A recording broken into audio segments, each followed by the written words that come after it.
Hello, today is June 11th, 2010.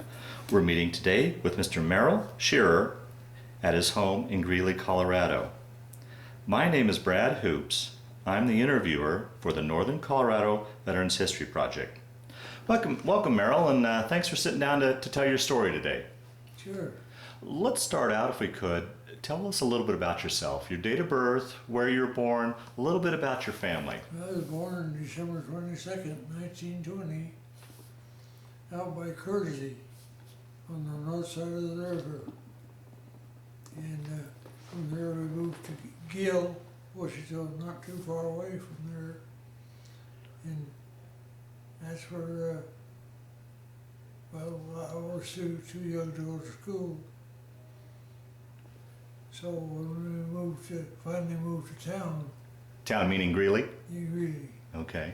So And I've lived here practically all my life. I'll be darned. Except for the service time. Any brothers or sisters? Oh yes, there was 11 children in our family. Is that right? I don't know to this day how my mother and father made it, what we had to eat. What did your father do for a living? About anything you could find. Yeah. He was a big man, strong man, and when he helped his cousin out south of Greeley, my cousin says, he's strong enough to stretch that chain on the beet digger. Well, and in the 11 children, in what order were you? I was 7th of 11. 7th of 11? Yeah. And there's only 2 of us left, me and my younger sister. I'll be darned. So I'm the last one left of the 5. So you grew up and went through the school system here in Greeley then? Oh yes. Yeah. I graduated from Greeley High in 1940. And in March of 1940, I joined the National Guard with a couple of other friends. And in September of 1940, we went to Fort Sill, Oklahoma. And we were going to be in service for a year. Now, what prompted you to join the National Guard? Two of my friends had joined it, so they talked me into it. Yeah. And my serial number ended in 13. And you know, all the time I was in, I never worried about that. if I had, I think I'd ask them to give me a different number. Yeah, right. So once you enrolled in the National Guard, then you said you went down to Fort Sill, Oklahoma. Mm-hmm. Now, how was that? I imagine, like many people in your generation growing up, you probably didn't travel too far away from home. Oh, no. Now you're away from home. I hardly even got out of Will County when I was a kid. Yeah. Well, before we continue your story into your military experience, one question that I'd like to ask, or a couple of questions, in regards to other historical times or periods. Do you have much memory of the Great Depression? Pardon? Do you have much memory of the Great Depression? Oh yes, yeah. It must have We lived in some awful places because we couldn't afford it. Oh boy. My dad had fallen down the elevator shaft in the Greeley building, broke his neck, and broke the bones in his hands, trying to catch himself. But he came out of it and was able to do some work. Wow. It's a good thing he was a strong man. Yeah, right. I tell the story that we moved every time the rent was due, as a joke, but truer than I think. Yeah, right. Oh boy. And did you have plenty to eat? How was that as far as? To this day I don't remember how we ate or what we ate. Down in Weldona, we used to eat a lot of cornbread and salt side. If you're eating salt side, there's no nourishment to it. Wow. And to make the cornbread, we had to go to the corn crib and pick out some corn that the mice hadn't wet on, Oh boy. and grind it up. And to this day, I still love eating corn. Is that right? You bet. You bet. Wow. Yeah.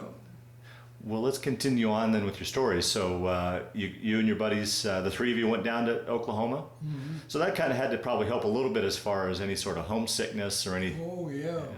But we kind of stuck together as three guys. And so when we got to Fort Sill, it was at night. They backed the train into the industrial area. I think I was the first one up that next morning. I looked out and we were in the industrial area. I thought, oh boy, what? So they called us out and so we started to march and marched right through the Fort Sill, nice brick barracks and everything. We thought, boy, this is gonna be nice. But we didn't stop there. We went on the hill south of Fort Sill, bare hill. No tents, no nothing. That was our home. Oh boy. And we stayed there that winter. And next spring we moved down to Abilene, Texas, to Camp Barkley. And we stayed there until they moved us up to Massachusetts. Wow. So from Texas you went to Massachusetts. Yeah, we went everywhere. Now, how was that? Here's a small town boy from Colorado, out on the East Coast. Well, I loved it because I like to travel. Okay. I hadn't traveled that much. Yeah. Yeah. So we were up in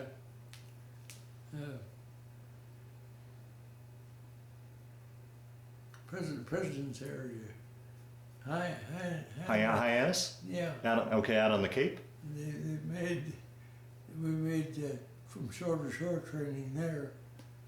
I didn't have to go, so I stayed in the office. And then from there we went up to Pine Camp up at Watertown, New York. Well, now at this time, were you guys out of the Colorado National Guard or into a different unit, or No, what? we were still in the Colorado National Guard. And traveling around the country? It was two units here in Greeley, Company B and Company M. Company B was a rifle company. I didn't want anything to do with the rifle company. And I was dumb enough to think maybe a machine gun would be better. Well, when we got down to Fort Sill, one of our lieutenants there, he was from Greeley here, he put me in for a transfer to 2nd Battalion headquarters. I didn't ask for it, so I went to talk to him. He said, "Oh, Merrill," he said, "you go over there, and if you don't like it, I'll bring you back." I said, "Okay, that's good." So I went over there to 2nd Battalion headquarters, and I liked it. I didn't have to do KP or anything. So from there I went from division headquarters, and that's where I stayed. In the intelligence division, G2. Oh wow! So what were you doing? What were your duties? Answering the phone mostly. Oh, okay. Yeah. Yeah. Now, how was that going from the transition for you, going from military or civilian life into military life? Was that much of a transition for you? No. It wasn't really. Yeah. Because we had done some training here in Greeley. Okay. At the Armory down on 8th Avenue. Okay. Yeah. And the old building's still there. That's right. Yeah. And we used to meet once a month. I think we got $4 a month. Wow. Wow. And from March to September, that wasn't that much money, but it was better than nothing. Yeah. Because during the Depression, and besides that, I worked at the high school on the janitor crew. I had the 2nd floor to do it every weekend, so I got paid for that too. So you had to make it do. Yeah. Wow. Money was worth more money then. Yeah, yeah. If you had $1, that was pretty rich. Yeah. So we'll continue with your story. You were up in Watertown, New York. What was the time period? Was it, had the war broke out yet? Had we? Oh no. Oh, okay, okay, We were still in training. okay. In fact, they think our division would have more training in the unit than the Army. Oh, is that right? Yeah. Yeah. Because we did desert training down in Texas. We did shore to shore in Massachusetts. And up in Watertown, we did winter maneuvering. Okay. Snow on the ground, cold. And then we went from there to Blackstone, Virginia. Huh. Camp Pickett. And there they went up to the Blue Ridge Mountains and did their mountain training. Well, and that came in handy because those mountains in Italy are pretty rough too. So when we were there, I went in the office one morning and our colonel, he was from Oklahoma City, Francis J. Reichman, I remember him very, very distinctly. And he came in the office that morning and he says, Merrill, go get your personal things, you're gonna go with me. I said, oh, okay. So we get in a Jeep and we go down to Norfolk, Virginia, Virginia Beach or someplace there, along the shore. And we stop in front of this Alhambra Hotel. And he says, well, Merrill, I'll tell you now where we're gonna go, because you're gonna find out when you get in the building. He says, we're going to Sicily. I said, okay. So I was down there on detached duty by myself for over a month. He'd bring stuff from the Pentagon, and I'd have to file it away in our safe. And it's like a vacation for me. And to think that he would trust me with top secret, all that stuff. Yeah. And I didn't understand a lot of it, but I knew it was important. And he would tell me, he says, that when you go back to camp, he says, your buddies are going to try to tell you where we're going. He says, you can't do that. I said, I know. I think that's the reason he picked me. I think Yeah. he figured I would keep my mouth shut. Yeah, yeah, yeah. And I did. So you were in there for a month in Virginia before you went back with your guys, with your the rest of your. Well, I'd go back once in a while. Oh, okay. Not very often. Yeah. I don't know why I would even have to go back, but I did. But then we shipped out to North Africa. Well, they'd already had the war over there. So the war broke out at this point then. Yeah. Now, do you remember where you were and what you were thinking when you heard that Pearl Harbor had been bombed? Oh, we were down in Texas. I was in my civilian clothes in Abilene, Texas, on a Sunday afternoon. Yeah. And I got back to camp that day. They said, no more civilian clothes. You wear your uniform from now on. I said, okay. So that's when it happened. It was while we were still in Texas. Okay, okay. Now, I think we would go over quicker, but I think they wanted to make sure we had enough training. right, right. They did train us. Right, right.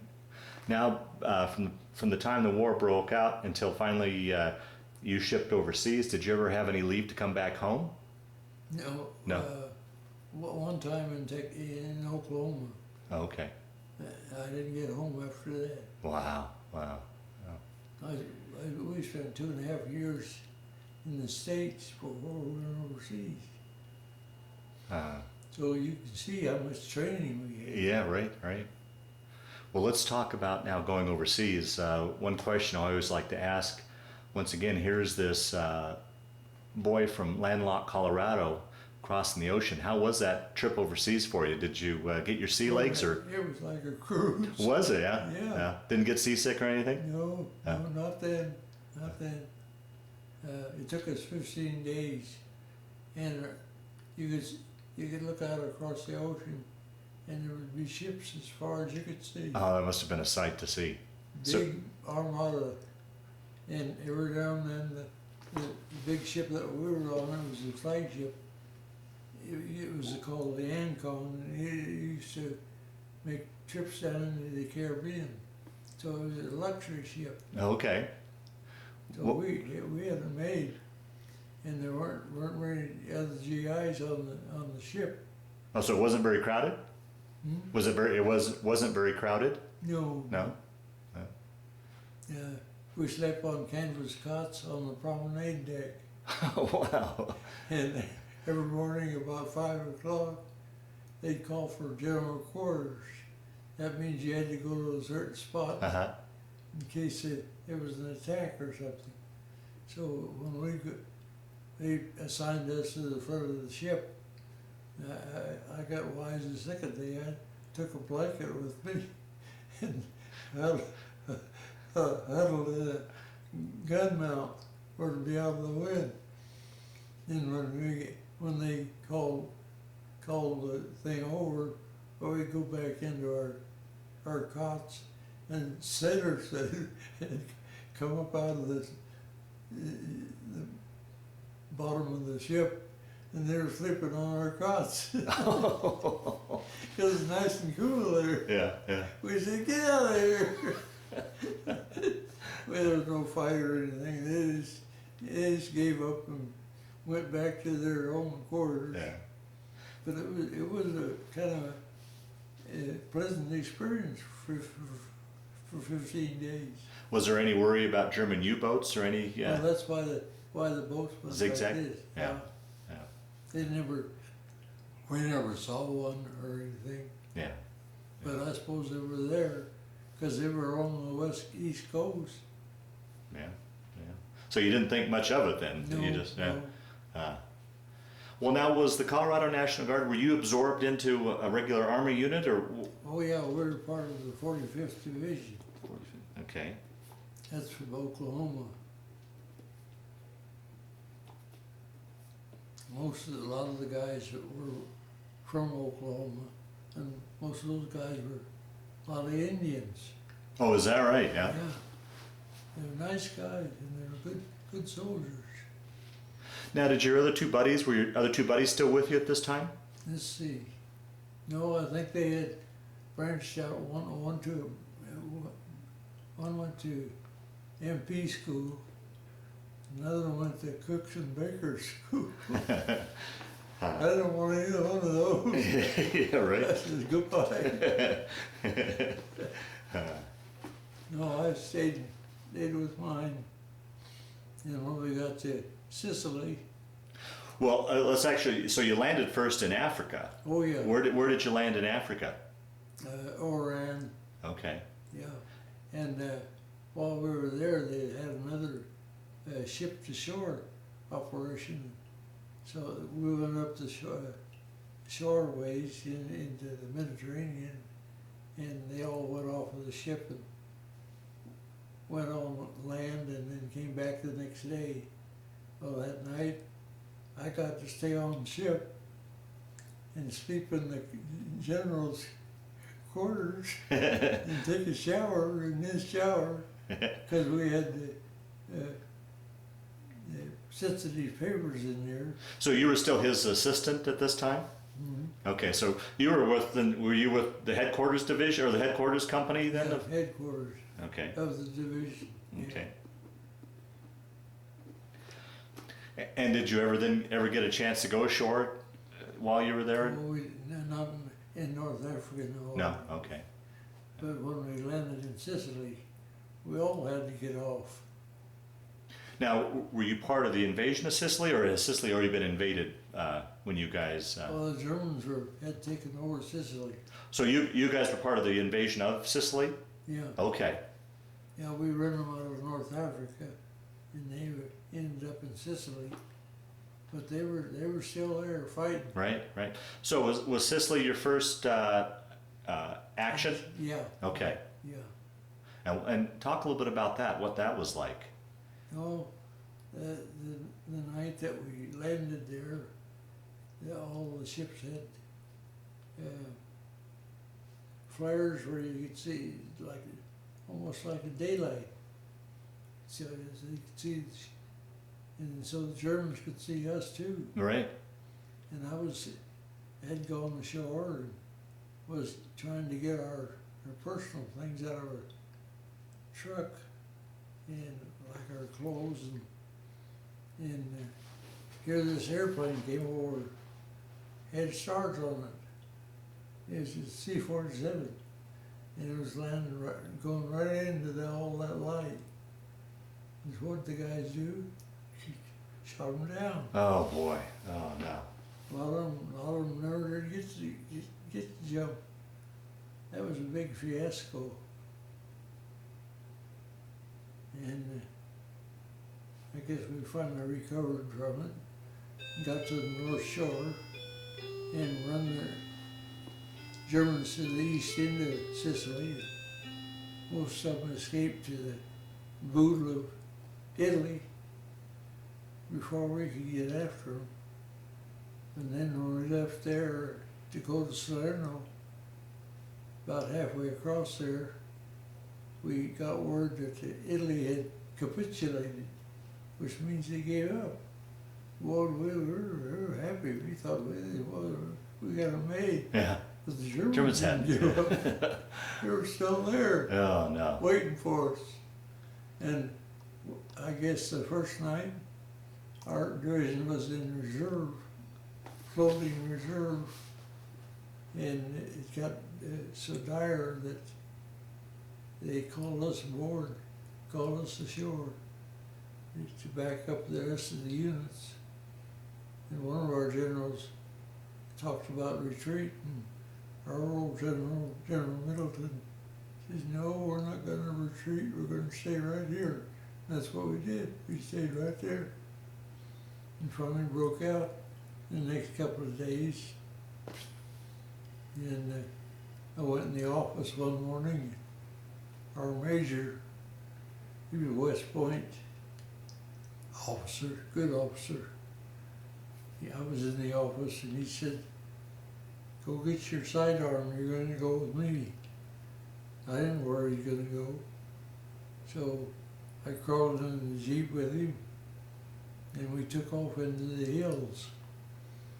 And the colonel told me to go find the Germans. So that's what we were looking. You're kidding? Oh jeez. We went through this little town, and in the town square they had piled up straw in big bunches and set it afire, and then they put bodies on the fire. And if you've ever smelled human flesh burning, you don't forget. Oh boy. Oh wow. And it sticks right in the end, right in the roof of your mouth. Hmm. It was with me for a week or so after that. Wow. So we went on looking for the Germans. We found them all right. He told me, sent me back to the infantry to tell them where they were. And while we were gone, they started German shooting on the road, so we couldn't get back up there. So we waited till the next day. I went up there the next day, tried to find him, and just as I got about to where he was, here I saw a bunch of guys coming towards me. I thought they were Americans, but they were Germans. Oh jeez. I said, no, now what do? You dummy? Oh, and all you had was just your sidearm? Yeah, I had that and a rifle that wasn't mine, it was somebody else's. Oh boy. So I didn't say anything to him, so I turned around and tried to jump this indentation down around the hill, and I turned this knee out. I got up and it was working all right, so I stood behind a tree to catch my breath, and I had to run across a field about 50 yards wide, and I thought, well, you better get going. And my helmet and my canteen was bouncing on me. I got to the other side and I jumped over a rock fence. And I was out of their view. I was okay. So had they seen you? I don't know. Oh, so nobody had shot at you or anything? No, no. Oh, okay. No, Okay. they didn't shoot at me. Oh, boy. I was afraid they were going to do it. Yeah, sure. So I got back that night and slept on the ground with our driver. Next morning I went down to the infantry command post. There's our major sitting in the chair with a blanket around him. I says, Major, what happened? He says, they found me and they started shooting at me. And they shot him in the rump and in the leg. And he says, you go back and tell the colonel I'll be back in a couple of days. But he didn't get back in a couple of days. But he did get back. Wow. Boy, as you look back on that now, it's kind of a funny story, but you must have been scared. Oh, it was scary. Yeah. It was scary.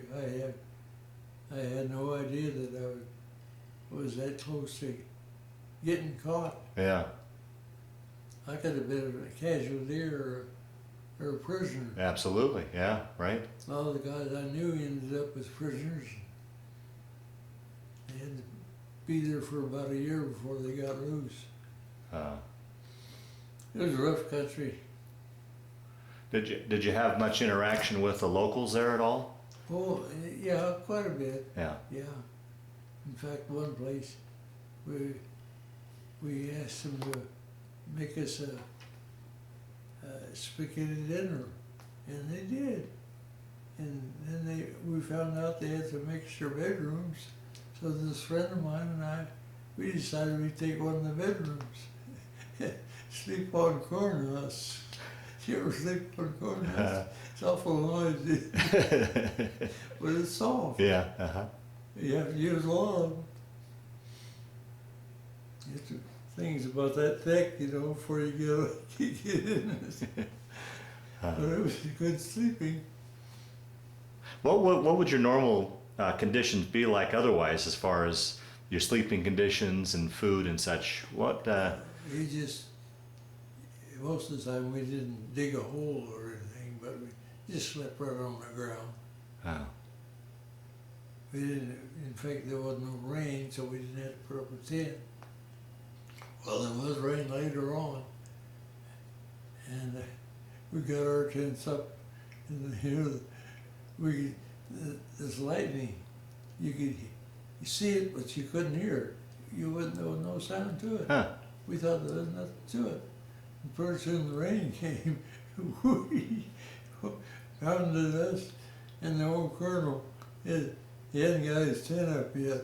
He had a small wall tent, and it takes about 3 guys to put that up. And he didn't do it. He had to have help.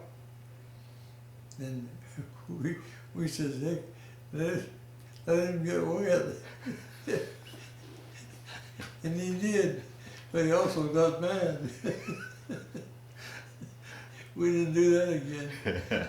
But we could put up our office tents in about 5 minutes. We've done so often. It takes about 5 guys. It's a long thing. It's about 25 feet long, and there's an opening on each end. And G3 was in one end, and we were in the other end. So we could put that thing up with nothing flat. It was light proof. He couldn't get light through it. And it was heavy, awful heavy. So you guys must have been on the move quite a bit then. Oh yes. Yeah. Yeah, we had to move quite often. Yeah. And one place there, this friend of mine and I, we had our tent pitched in a drainage ditch, and it started raining that night. Oh, no. That means I woke up that morning and I said, hey Jeff, we better get out of here. The water's coming. And before he could get out, the water broke loose, broke the tent. He got all wet. Our clothes all went down the ravine. Had to go get clean blankets and everything. And we wise up then. There was an Italian house. You know, those Italians, they live in town. But in the summertime, they go out into the country and tend to their olive garden. And there was one of these houses there, vacant. So we decided we'd take that over. So we built a fire in there, and at night we'd make hot chocolate or coffee, and maybe even fry some hamburgers. And so we befriended a couple of the little guys that worked in the kitchen, talked them into bringing a bunch of stuff up the hill, because it had rained for 19 days, never stopped, and the mud was up over our ankles. Oh boy. And you had to go to the mess tent. You'd have to walk in mud. We didn't want to do that, so we'd wait till the evening, and those guys would bring a box of stuff up there, because we'd let them sleep up there with us. There was 3 rooms in that house. The middle rooms where most of the guys slept. There was a bed in there. A couple of them slept on the bed. Most of them were on the floor. And while I was on duty one night, a couple of Red Cross girls showed up, and they needed a place to sleep. And the guy says, hey, they got room up there. So those girls come up there, slept in the back bedroom where the Italians had put all their furniture back in there, and the girls were sleeping in there, 2 of them. And the next morning, they tried to get out of that room, and the door was locked. This one little cook, she says, you didn't think I was going to let them walk in on me, did you? So they had to get somebody to open the door so they could get out of there. I said, you dummies. But a friend of mine, and we slept down in the lower half of the ship, or the house, and there was straw in there where they kept their cattle. So we put our shelter halves on the hay. It was soft enough, but there was a problem. There was a big rat in there. And at night, that rat would come down out of the ceiling and go around. Oh boy. You could hear him on the tarp. And I told Jeff, I said, you better cover over your head. He didn't do it. Well, next morning, he woke up mad. He said, that sucker was eating off my head. Oh. Get the salt out of his hair. Oh no. I said, I told you to cover your head. I covered mine up. And when I could hear him on the tarp, I just hit on it. He didn't take off. He wouldn't stay down there. But it was a big one. Oh boy! Wow. Well, being in those kind of conditions, sleeping on the ground and outside, and even in the house on the floor, do you felt like you got enough sleep, or? Oh yeah. It just seems like that long of a period in those kind of conditions that would wear you out. No. Oh, it did in a way, but we managed. Yeah. Each one of us had duty the next day. My duty was on the phone.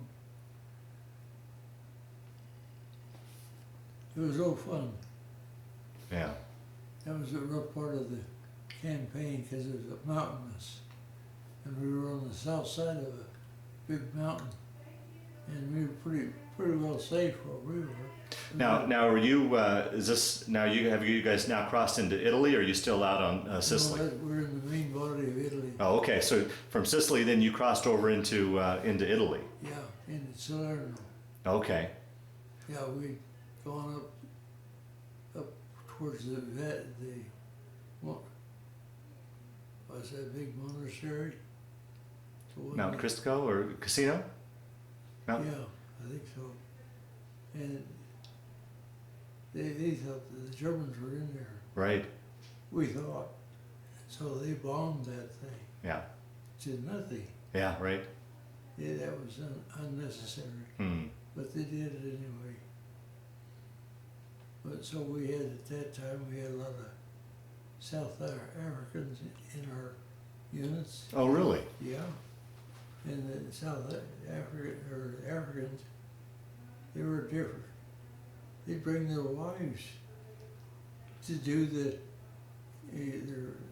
cooking and all that stuff.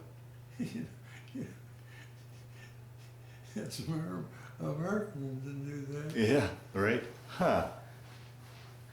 But they were good fighters. We run the Germans out of there Now- with their help.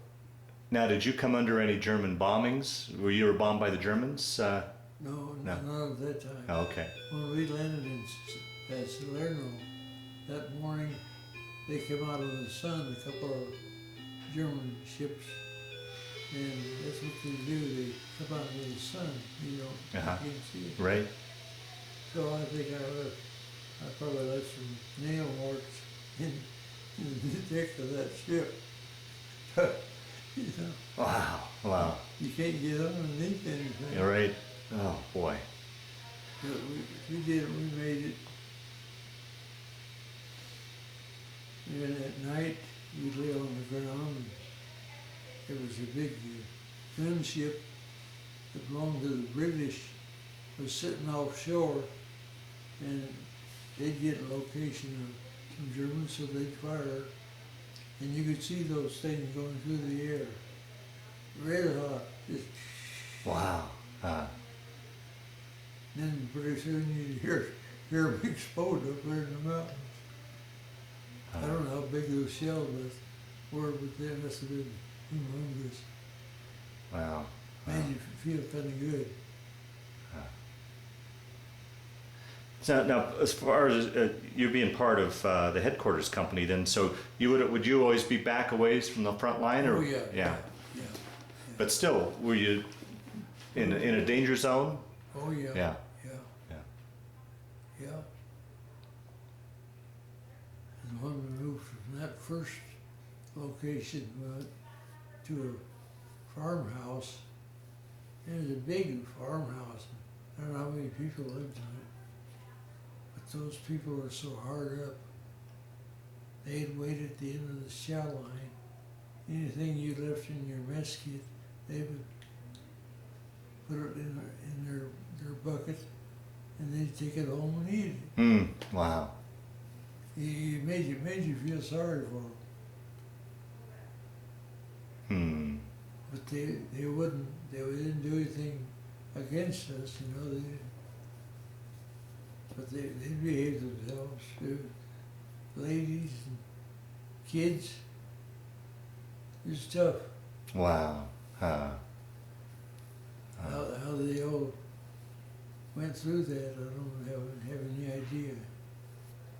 Was there a lot of destruction in the villages and such? Oh, most of the buildings here were all, flattened. Wow. The Germans would do a lot of that themselves, so we couldn't use it for cover. Wow. Then they pulled us out of there, and they wanted to go to Anzio. You heard of Anzio? Yeah. Yeah. Uh-huh. Well, I guess Churchill was in favor of it, but it was a dumb move. But we were there for 4 months. We couldn't get it but 15 miles inland, and that's the closest we got to being pushed back here. So you were in Anzio for 4 months? Mm-hmm. Well, I wasn't. I was. One of our sergeant. They sent him to North Africa to a school, and after he got back, he said that I could go. So I was gone for about a month. Down to Africa? Yeah, over outside of Algiers. What was that like, being in Africa? And, That's pretty good. yeah. But Algiers, you know, there's a big hotel right there at the edge of Algiers. And this friend of mine and I were going through the Casbah. That's an interesting place. When we come out, we had to go to the bathroom. So we went in this big hotel with men and women. Each have a door, but they end up in the same room. We didn't stay there very long. Yeah. And while I was there, I ran into a couple of guys that I knew. Is that right? Yeah, one guy had he'd driven a truck, and he sent a friend of his had gotten killed when he told an officer not to take that kid with him, but he took him anyway, and he said he got him killed. He says, I threatened to get him. So he was back there. He was in trouble. He was a kid from Greeley. Is that right? Huh. Went to school with him. I'll be darned. He had this big truck driving around Algiers, looking over things. Huh.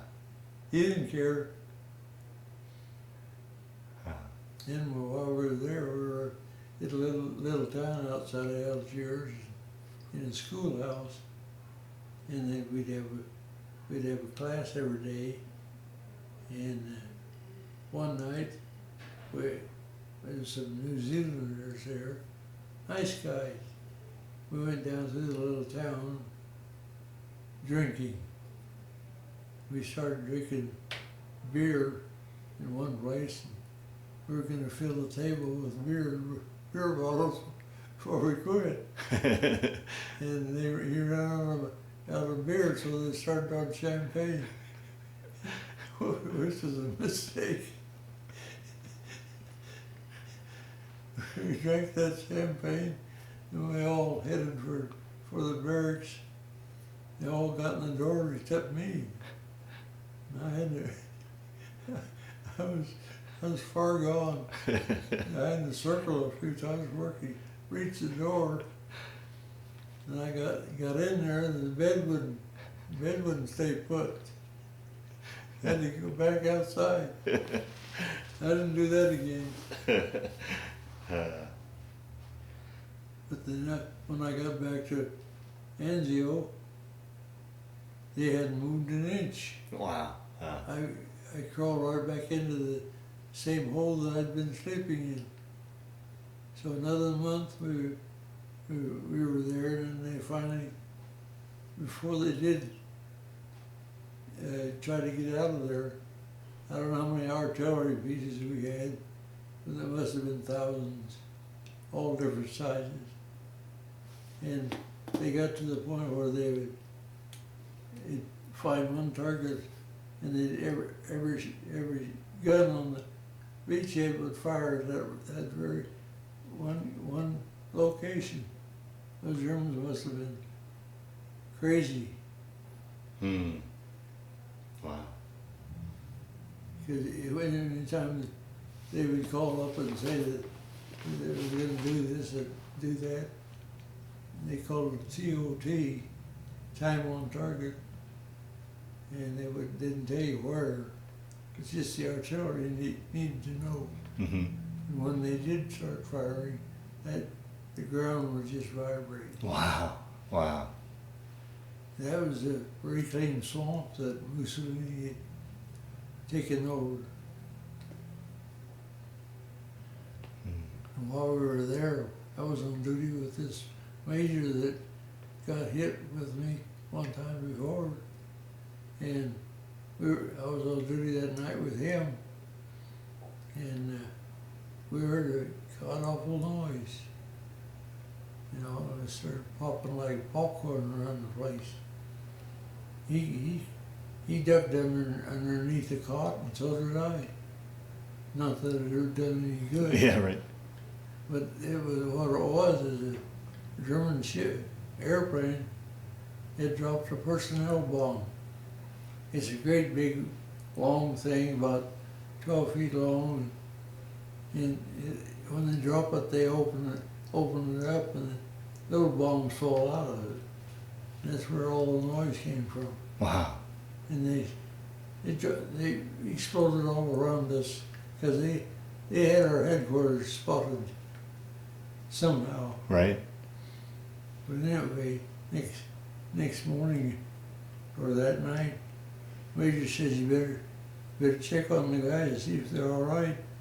And I knew where each one of them was, so I went out and yeah, they're okay. One guy got one close to his feet, but nobody got hurt. That was scary because the next day, ordnance came in and picked up these duds, and some of them, I just almost stepped on them. Oh, jeez. That night. Wow. If I'd had it, wouldn't have been here. Right, yeah. Then while we were there, the civilians were still there. And so they didn't evacuate them at that time, but they did later. But the little old lady started a garden outside of her house, and one day this friend of mine and I said, "There's some green onions coming up over there." He says, "Why don't we get some to eat with the ration?" Okay. He says, "You keep an eye out for the little old lady." He climbed over the fence and pulled up some onions. She come out of the house and she says, "Mananja Jalavia, Mananja Jalavia," means may the angels take you away.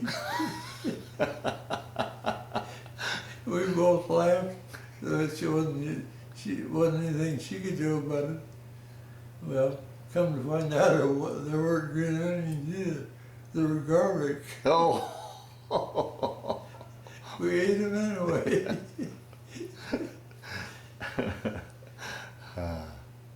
But when we got out of it, finally decided to make our move. We moved into a gun emplacement that had been a gun emplacement for almost 4 months.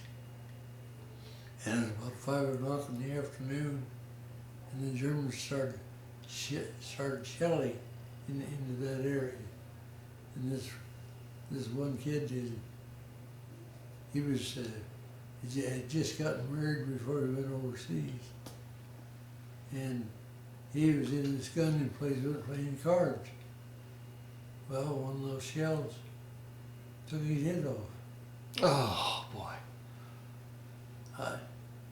They told me about it, and I didn't want to see it. Yeah. Oh, boy. And one of our master sergeants, I think he was the top master sergeant in the company, he was due to go home. And the next day he wanted to get out of there. They sent him back. Yeah. Oh, boy. And our colonel, he was in that same gun emplacement. He got shrapnel into his eye, through his temple. So he was gone for a while too. Hmm. And the Germans had that big railroad gun. That thing was, I don't know how long, but we went by it. And the reason we couldn't see it at night, or couldn't find it, it was in a railroad tunnel. Oh. They'd pull it into the tunnel, and when they wanted to fire it, they'd pull it out. And you get those things go through the air, you get hit at night. They wasn't firing at us, they were firing at the beach or the towns. Natuna and Anzio. Hmm. You could hear them, and you could see them too. Wow. Wow. But after that, I joined the a new airborne outfit from the States had come over, and they needed more employees, more personnel. So they asked some of us who we wanted to join, and I was one of them, like a dummy. And we were outside of Rome. We had taken Rome by that time. Now, were you doing your same sort of duties with the airborne? Then, when you transferred to the airborne, were you doing your same type of duties? Yeah, I was doing the same time. Yeah. Which airborne were you? Did you? 13th Airborne. 13th Airborne. 13th Airborne. Yeah. And we went into southern France. It was the first airborne task force, they called it. And I'd never been in a glider before. And so that day we were ready to go. I went to the wrong airport. And the guy that called the roll said, "You're supposed to be over somewhere else." And this kid that I had gotten acquainted with, he says, "Take a jump seat, take a jump seat." Sure.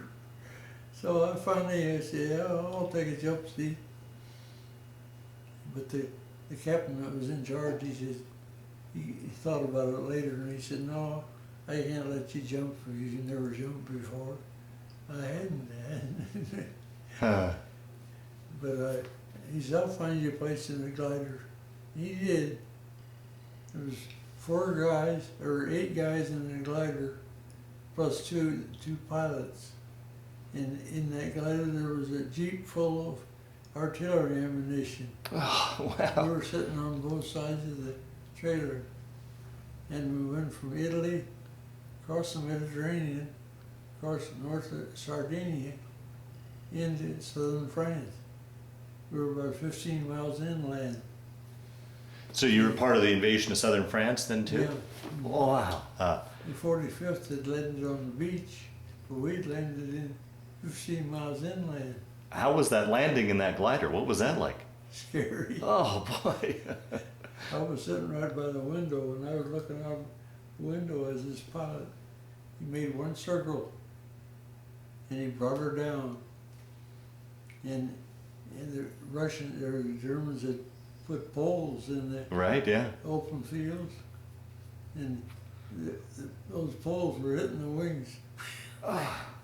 Dust was just flying, and finally he stopped just short of running into a bank. Good thing he did, or he'd have broken his legs. Oh. A lot of those pilots never made it because there's no protection for them up there. And on the way over there, we were in formation, and we were about halfway back in the formation. We get a lot of prop wash off of the other airplane, and it's just bouncing around. Mm. And they told the pilots, "Now you keep these things apart." Well, yeah, it's not easy. Wow. Those guys fighting those. How many times you had actually ever been up in a regular airplane prior to that? Had you? Oh, I've been up a few times. Yeah. Nothing like that. Nothing like that, no. Wow. And we're supposed to get extra pay for that. So when you do get that, they have to take you up every now and then. And when we got to Italy or England, before that airborne outfit came overseas, we had to take a flight, and they kept us up for about an hour or so. And there was a young kid across the glider from me reading the Reader's Digest. I told him, I said, "You better quit your reading." He looked at me like, "What do you know?" Okay, I kept an eye on him. Pretty soon he wanted to throw up. He went like that, and I grabbed his helmet and pushed it right in his face. He got mad at me. 'Cause you didn't think I just let you throw up on me, did you? He got mad. I said, I told you to quit your reading. Yeah, that's crazy. But when the division finally got over from America, General Patton, he and his tanks were going so fast through Germany, he would cover our drop zone. He'd be past it already. Wow. The guy, you know what, I ain't leave him alone. I said, let him go. Let him take Berlin. He would have. Yeah. He said, allow him. So continue your story then. Once you guys landed that glider in France, and what you unloaded your Jeep, and were you part of that Jeep then, or what were your duties once you landed in the invasion of southern France? Oh, we just, it was a little town called Lemieux, and we just made our headquarters there, waiting to see what was going to happen. And the infantry had taken care of the Germans already, so we didn't have much to do at that point. So then we backtracked into Nice, and then France, Mm-hmm. a vacation. Yeah, right, yeah. Yeah, the infantry went up the Rhine River chasing the Germans. We stayed there on the beach, and went up the hill in Nice and took over the Alhambra Hotel as our headquarters. Officers would sleep in the hotel because the help was still there. We were paying them to do that, and they even cooked for the officers. So we had a nice stay while we were there. And a bunch of us went up the road to a big apartment building and rented an apartment. We were sleeping up there. Had a nice bath and everything. There was an American woman and her daughter living in that big apartment building. How they ever got there or why they were there, I don't have any idea. Huh. Where They got their food. But I guess the officers finally found out that we were sleeping up there like king. They made us stop us, move down towards the hotel. So we did. There was a chateau there, not too far. Most of the guys were sleeping in it. It was a nice big old house. So we go up to the hotel and take a mattress and throw it out the window. carry it down there to sleep on. The only problem was when we left, we had to take it back. But that Nice, that was nice service. Yeah, they're on the French Riviera. Yeah, we were protecting the border between Italy and France. Mm-hmm. And there was a couple of airborne companies up in the mountains there. It didn't take much. I had a chance to go to Monte Carlo one day, get some maps. I didn't do it. I wish I had them. Yeah. I didn't get to see that. Yeah. Then we moved up the valley and moved it outside of Paris to a town called Auxerre. And there's where we waited for George Patton to quit running over our drop zones. And that's the time when the point system came into effect, and I had enough points. I was one of the first ones to get to come home. What year was that roughly? Yeah. Well, that'd be 1944. 44. It took us about a month to get to Miami because they were short of airplanes.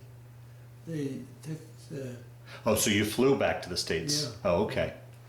Okay. we did, but after we got down to Marseille and waited for planes, and we got to Casablanca. We waited there for a week or so. Finally, we got a plane to go down the coast of Africa, and then you go across the Atlantic to Brazil. Uh-huh. Then go over the jungle to Puerto Rico, and then into Miami. Oh, be darned. Wow, what an adventure.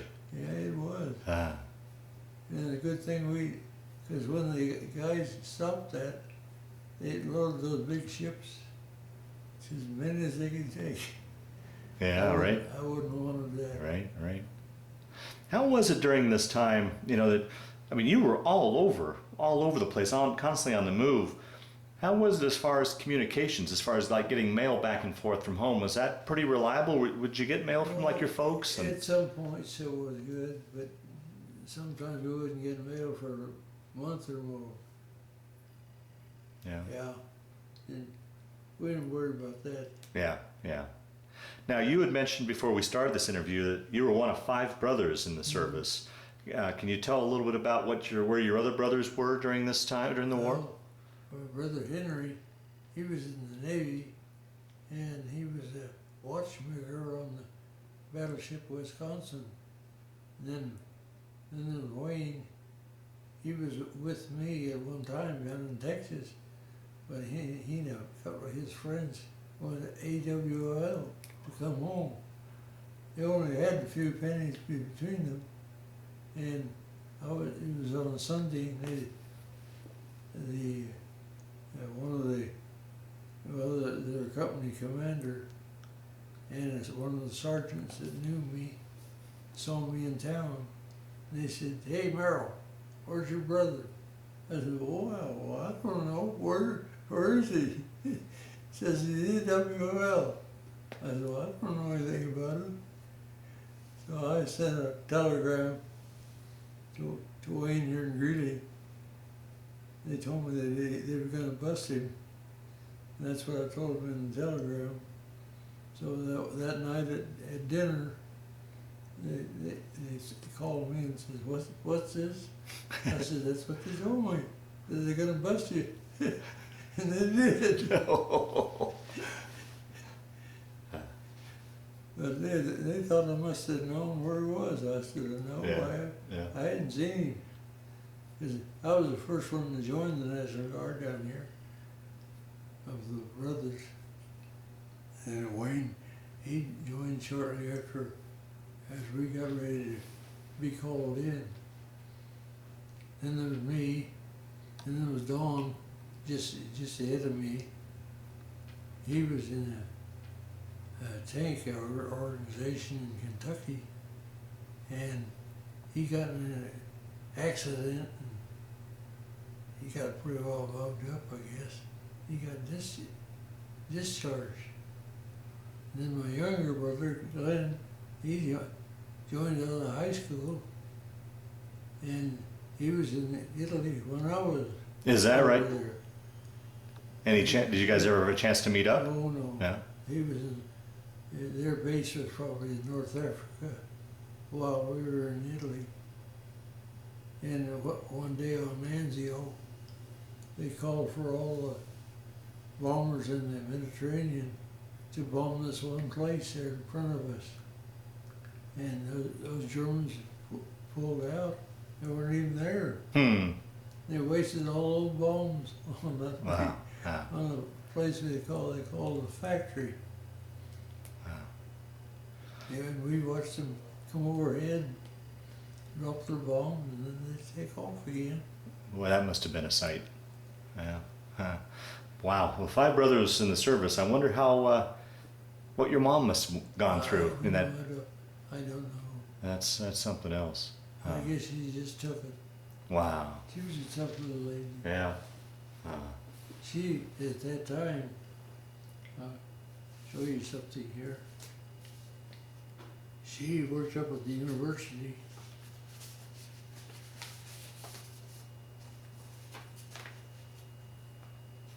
This was an article that was in the We'll, Denver Post. we'll put this on the tape a little bit later.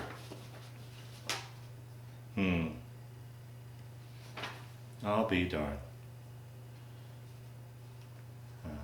My sister Marjorie, she worked in a munitions plant down in Temple, Texas. Wow. The heading reads, 9 in 1 Greeley family helps Allies wallop Axis. Wow. That is something. My dad worked down at the flour mill, and they were making government grind stuff for them to use. And the older brother, he worked in Denver with the Winter Weiss Company, and they were making a lot of government contracts. I think it must have been his company that was responsible for putting that in the paper. Oh, okay. Because nobody ever was able to tell me who did that. Yeah, right. Yeah. I didn't know, because I was still overseas when it happened. Yeah. Well, now, were you able to keep track? I mean, with all you brothers spread out and the family back home, were you able to keep track of how your brothers were doing and where they were? And No, not really. Wow. I'll be Not darned. until they got home. Yeah. I knew Glenn was over there, but I had no idea Yeah, where right, he was. right. So continue your story then. So you finally land back in Miami, and where did you go from there? Were you discharged there, or did you still? No, they put us on the train to Fort Logan. All the guys from Colorado. There was about 8 or 9 of us.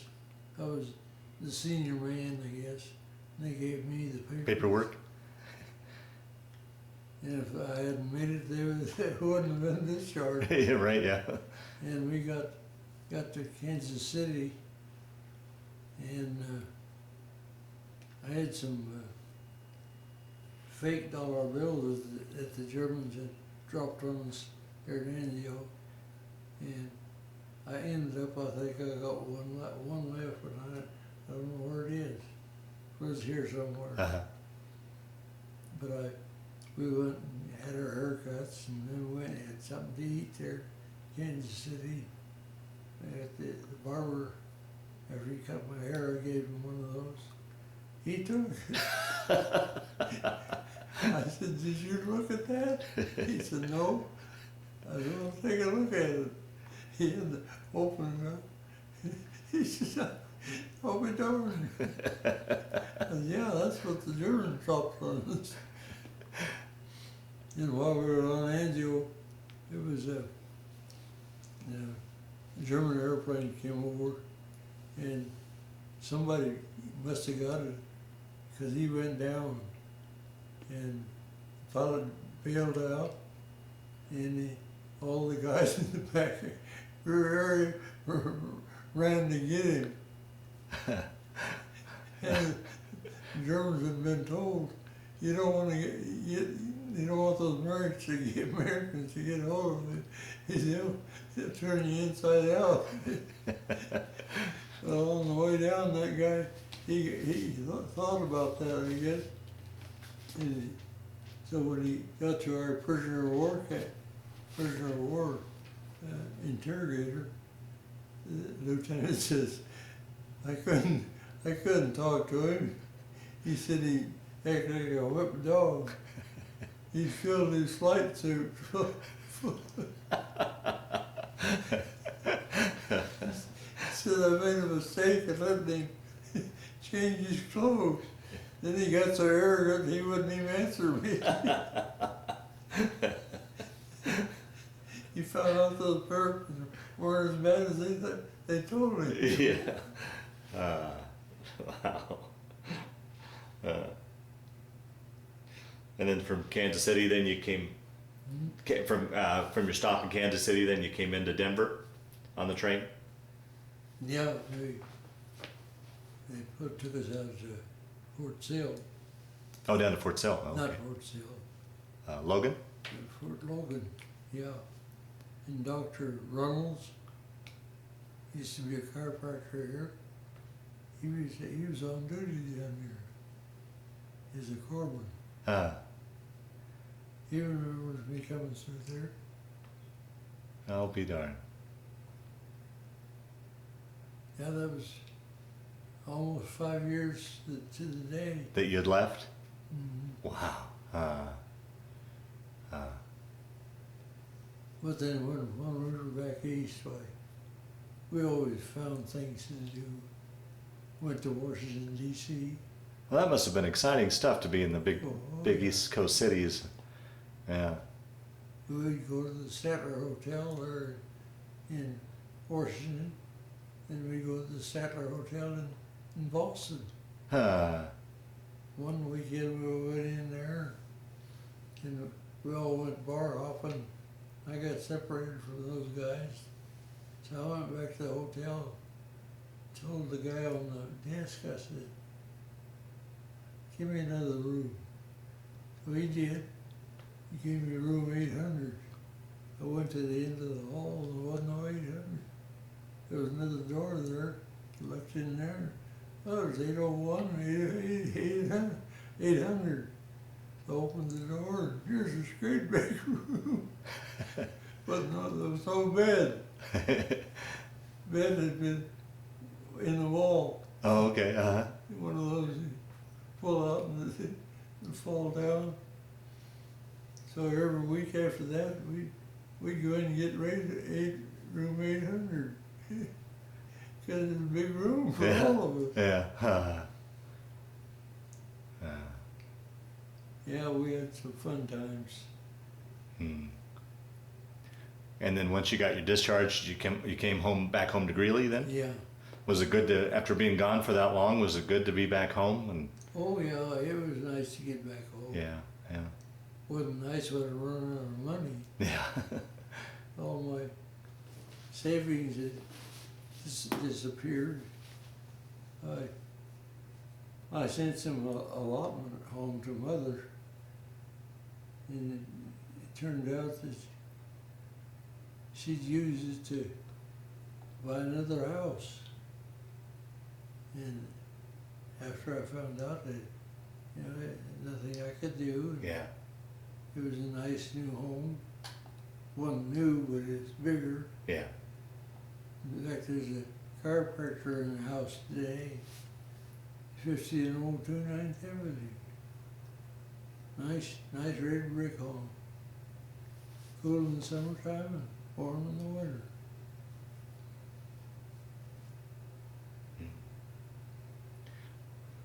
Well, what did you go on to do then? Let's talk a little bit about your post-war experience. What did you go on to do as far as a career, and talk a little bit about your family and things like that? After money ran out, I started tending bar at the Keeper Club on South 11th Avenue. I worked there for, I don't know how many, 3 or 4 years. And finally I got a job with the Well County Abstract. And that's when they issued abstracts for property. They don't do that anymore. But I worked for them, and then there was an opening at the post office, so I took it. In the meantime, I was working in the filling station selling gas for 25 cents a gallon. Wow. Can you imagine that? Yeah. It was just a block east of the old post office. And they tore down the old post office. Beautiful old building. And the lady that used to fight for that, Hazel Johnson, she wasn't operating at that time, but if she had been, they would never torn it down. Because it was well built, and they could have used it for federal offices. And the guy that got the contract, he lost money on it because it was a tougher job than he thought. The thing was built with double walls. Wow. For the inspectors to walk through. They could be watching us and we wouldn't even know it. Oh, so you got on then with the post office. And how I many? stayed there for 30 years. 30 years? I'll be darned. Yeah, that's where I'm retired from. I don't know any of the guys down there now. The new one they had on 11th Avenue, it wasn't anything like the one we had on 8th Avenue. But that's progress, they say. Yeah, I guess so. Yeah. And you met your wife then? Talk a little bit about. I was married to my first wife, and she was, we had the 3 children, and she decided she'd divorce me. Mm-hmm. So we divorced, and I went for about 7 years, and I met this lady that I met when I first got home from service. She lived in Fort Collins, and we got married. And was married for 43 years. She's in an Alzheimer's unit, and for 4 years I kept her out of there because we both knew that she had it. Yeah. And every afternoon after lunch, we'd go for a drive around Well County. I wish I could have kept doing that, but I got to the point where I wasn't very reliable on our medications. Yeah. So I asked for help, and that's when they decided to let her go into Alzheimer's. I don't see her that often. Once in a while they bring her over to visit me. I'm not sure that she remembers me. Wow. That must be tough. And how long it will be. Yeah. It's sad to think that, that happens to a person. Yeah, right. Right. So you've got the 3 children then, or? There's my children right there. Three of them? 3 children? The one daughter just lives out in the street, three blocks.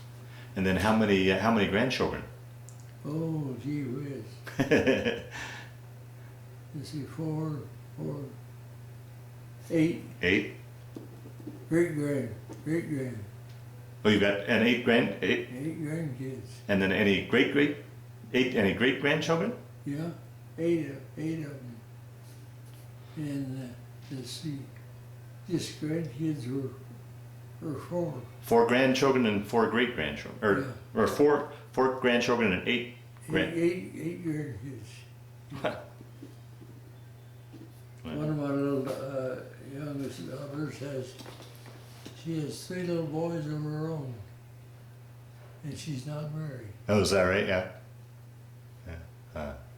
And she's doing pretty good right now. She's down in Denver with them. Yeah. They were up here not too long ago. And little kids are, they're well behaved. Yeah. She's doing a good job. Oh, wonderful. I hope she continues. Yeah. Well, Merrill, we'll start to wind down this interview. A couple questions I always like to ask. Through the years, have you ever kept in touch with any of your buddies you served with, or gone to any sort of reunions or anything like that? Oh, let's see. One time we met up in Pierce, Colorado.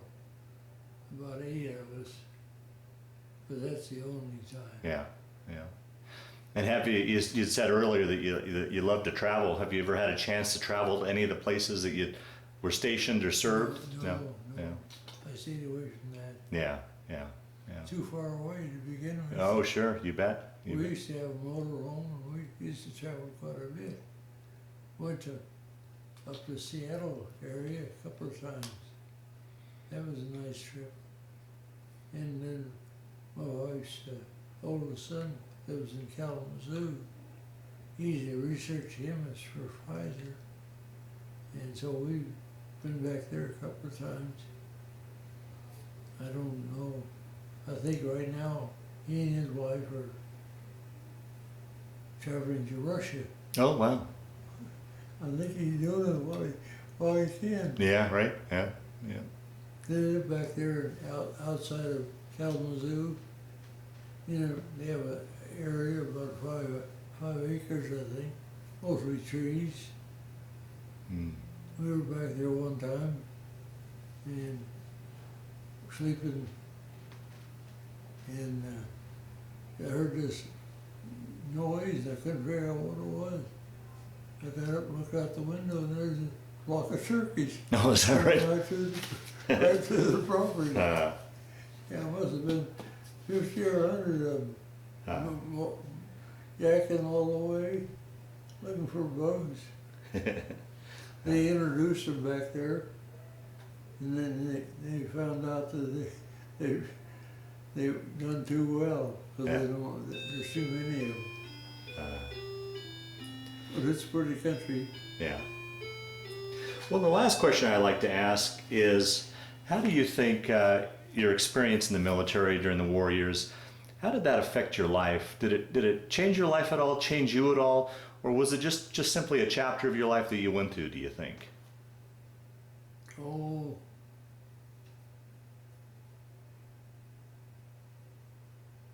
I don't think it would have extended my life.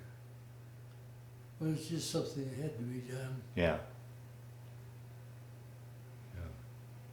And we didn't, at that time, I don't think we even thought of it as a chore, just an adventure. Yeah, yeah. Because we did a lot of traveling when I got to Europe. I went to England twice. We spent that time in Nice.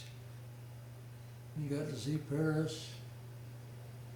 But as many times as I was in Paris, I never saw the Eiffel Tower. Is that right? And, you know, as big as that thing is, you'd think you wouldn't miss it. I did. I don't remember seeing it. But Paris was a fun city because you could, in Great Britain too, their subway system, you could go just about anywhere you wanted to. And in Paris, we never paid a penny to ride on there. I don't know whether they did in England or not. But in England, you know, you got something way down in the ground. Yeah, right, yeah, yeah. Which once you're on them, you don't know that you're underground. But while we were still in Italy, or in England, they were still sending buzz bombs over. Oh, yeah. Explain to those that'll watch this tape what a buzz bomb is and what it was like to experience that. Well, Merrill, explain to those that'll watch this tape what the buzz bomb was and what it was like to experience that. What was the buzz bomb? First of all, we were in Italy when they first started those. We were still in France. And we'd hear about it on the radio.